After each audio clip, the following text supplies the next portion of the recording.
आज की ये वीडियो देखने के बाद आपको एक रीजन और मिल जाएगा कि एप्पल बाकी प्रोडक्ट से इतना अच्छा क्यों है, एप्पल का कस्टमर रिटेंशन रेट इतना ज्यादा तगड़ा क्यों है और आपको एप्पल का फोन क्यों खरीदना चाहिए। सारे लोग एप्पल के पीछे इतनी ज्यादा पागल क्यों होते हैं। जब भी एप्पल का कोई भी नया वर्जन लॉन्च होने वाला होता है, उसकी लॉन्चिंग डेट से पहले ही उस मॉडल के लाखों करोड़ों में प्री बुकिंग ऑर्डर्स हो जाते हैं। लेकिन ऐसा क्या खास है एप्पल में, एप्पल इतना ज़्यादा महंगा भी लेकिन उसके बाद भी इतनी तगड़ी सेल्स क्यों होती है। आपके दिमाग में ऐसे सवाल तो आते होंगे और जब सोचते होंगे तो कुछ ना कुछ तो सोचता होगा कि एप्पल के में ये फीचर होता है वो फीचर होता है। लेकिन आज के वीडियो में एक ऐसा फीचर बताऊंगा जो आज के टाइम पे गिनती के कुछ ही ब्रांड्स प्रोवाइड करते हैं। और जैसे अगर आप आज ओप्पो का फ़ोन खरीदोगे और कुछ महीने बाद आप सोचोगे यार ये फ़ोन बहुत पुराना हो गया है, मुझे कुछ अपग्रेड करना चाहिए, तो उस टाइम आप सोचोगे कि मुझे अब की बार वीवो का फ़ोन खरीदना चाहिए या शाओमी का फ़ोन खरीदना चाहिए। अब ओप्पो नहीं खरीदूंगा, किसी और ब्रांड का फ़ोन खरीदूंगा। लेकिन वहीं जब एप्पल के कस्टमर्स की बात करें, जब उनको लगता है कि ये फ़ोन पुराना हो गया, तो वो ये सोचते हैं कि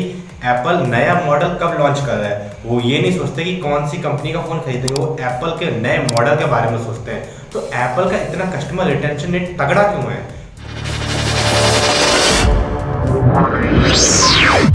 तो welcome back Insiders, this is tech geek insider. आज के वीडियो में आपको बताऊंगा एप्पल के आईफोन की एक ऐसी तगड़ा फीचर जिसको सोच के, जिसके बारे में जान के आपको भी लगेगा कि हाँ भाई एप्पल कुछ है, उसका लेवल अलग है बाकी मॉडल से, इसीलिए वो हमेशा आउटस्टैंड कर देता है सारे के सारे ब्रांड्स के मुकाबले। तो सबसे पहले तो मैं आपको एप्पल का एक एडवर्टीजमेंट दिखाना चाहूंगा जिसमें वो अपने एक मस्त फीचर के बारे में बात करते हैं। तो वो ऐड देखते हैं, उसको मैं आपको थोड़ा एक्सप्लेन करता हूँ। Felix? तो इस एड में दिखाते कुछ ऐसा, वहां पे होता है फेलिक्स नाम का बंदा, वो किसी कैफे में जाता है, वहां पे उसका नाम पूछते हैं और उसकी ईमेल आईडी पूछते हैं। Name? Felix. Date of birth? November 5th, 1986. उसके बाद जब वहां से वो किसी टैक्सी में जाता है तो वहीं से वो ऐप उसके पीछे लग जाता है। वो दिखाते हैं इंसान, लेकिन वो इंसान रिप्रेजेंट करता है किसी ऐप को।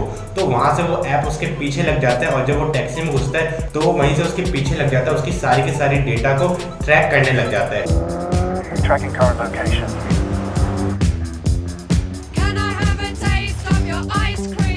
टैक्सी से उतर कर जब वो बैंक जाता है तो वहीं से जब वो टैक्सी में चल रहा होता है तो टैक्सी वाला ऐप जो कि हमको ड्राइवर के रूप में रिप्रेजेंट करते हैं, लेकिन वहां से वो टैक्सी वाला ऐप उसकी डेटा ट्रैक करना स्टार्ट कर देता है। जब वो टैक्सी वाला ऐप उससे उसका नाम और एज पूछता है तो वो सारी की सारी डिटेल्स उस पहले वाले ऐप को पता होती है जो उसने कैफे पे इंस्टॉल किया था। जब वो वहाँ कैब में जा रहा होता है तो कैब वाला उसकी सारी की सारी लाइव लोकेशन ट्रैक करना स्टार्ट कर देता है। Here's what you spent last month.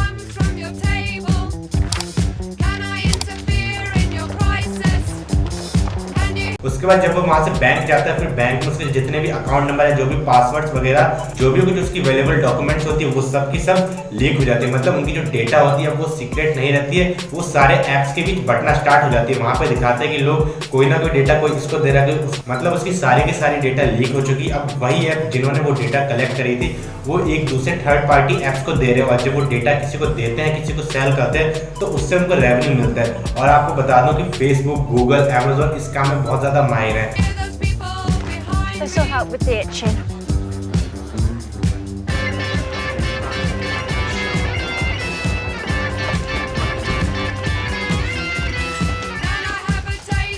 आपने देखा होगा कि जब भी आप गूगल पे कुछ सर्च करते होंगे तो उसके बाद जब भी आप कहीं पे भी सर्च करो गूगल में या कहीं पे भी, तो आपको ने जिस चीज़ के बारे में सर्च किया ना उसी चीज़ के ऐड दिखते होंगे। एग्जांपल बता दूं कि अगर आप गूगल में देखोगे कि बेस्ट मोबाइल फोन अंडर 10,000, तो उसके बाद देखना कुछ टाइम तक आप चाहे अमेजोन पर जाओ, चाहे कहीं पे भी जाओ, यूट्यूब पे भी जाओ, तो आपको वैसी वीडियोस, वैसी एड्स देखने को मिलेंगे मोबाइल फ़ोन के बारे में, और वो भी 10,000 के नीचे के बारे में। वो आपको इतना ज़्यादा ट्रैक कर लेते हैं कि बिल्कुल आपको इंडिया का फ़ोन दिखा देंगे, जिस लोकेशन में आपको उसी लोकेशन के आसपास के दुकानें आपको दिखाने लग जाएंगे। तो आपको इससे समझ में आ सकता है कि आपकी डेटा किस हद तक ट्रैक हो जाती है इन ऐप्स के जरिए। और वहीं पे आता है अपने शानदार खिलाड़ी एप्पल।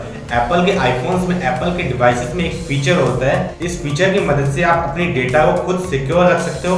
आपकी मर्जी के बिना कोई भी ऐप आपकी डेटा को ले नहीं सकता, कोई भी उस डेटा को शेयर नहीं कर सकता।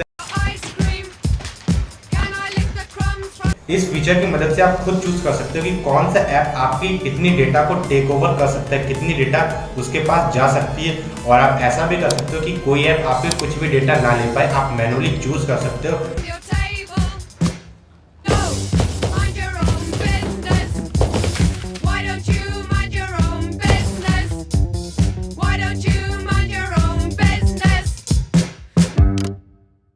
और वहीं बात करें दूसरे स्मार्टफोन ब्रांड्स की, उनकी हालत आप जानते हो। हालांकि लेकिन देखा जा रहा है आज के टाइम पे अब धीरे धीरे बाकी सारे ब्रांड्स भी सुधर रहे हैं, वो सारी की सारी अपनी डेटा पॉलिसी को इम्प्रूव कर रहे हैं। लेकिन वही बात करें एप्पल की, एप्पल 10 साल पहले से ही इस वाले फीचर को, डेटा ट्रांसपेरेंसी वाले फीचर को इतनी ज़्यादा प्रायोरिटी देता है कि एप्पल के सीईओ और फाउंडर खुद स्टीव जॉब्स ने एक बार इंटरव्यू में कहा था कि वी वैल्यू यूजर्स डेटा। मतलब वो यूजर की जो डेटा है उसको खूब रिस्पेक्ट करते हैं, उसकी वैल्यू करते हैं और वो जानते हैं कि डेटा किसी के साथ लीक नहीं होना चाहिए, कभी भी डेटा को बेचना नहीं चाहिए। इसीलिए उन्होंने अपने डिवाइस में ऐसा फीचर जानबूझ के डाला है कि उसकी मदद से यूजर खुद सिलेक्ट कर सके कि कौन सा ऐप मेरी कितनी डेटा इस्तेमाल करना चाहता है और कितनी डेटा उसको मिल सकती है। आपको बता दूं एक बार ऐसा इंसिडेंट भी हुआ था कि FBI ने पब्लिकली एप्पल को कहा था कि आप हमें एक मास्टर की दीजिए, आप हमें कुछ ऐसे एल्गोरिथम दीजिए कि हम एप्पल की किसी भी फोन की कितनी भी डेटा को हम लोग एक्सेस कर सकें, कुछ भी देख सकें, इससे हमको क्राइम रेट कम करने में मदद मिलेगी। लेकिन और उस टाइम एप्पल ने खुद मना कर दिया था FBI को कि ये इम्पॉसिबल है। एप्पल में जो डेटा होती है, स्टोर होती है, वो एंड टू एंड इंक्रिप्टेड होती है। एंड टू एंड इंक्रिप्शन का मतलब होता है जो डेटा आप किसी को भेजते हो वो डेटा सिर्फ सेंडर और रिसीवर को ही पता होती है, उसके बीच में खुद एप्पल भी उस डेटा को एक्सेस नहीं कर सकते। और वही बात करें इस एंड टू एंड इंक्रिप्शन वाले फीचर की, ये फीचर व्हाट्सएप में भी देखा होगा, लेकिन व्हाट्सएप का हाल आपको पता है क्या हो रहा है।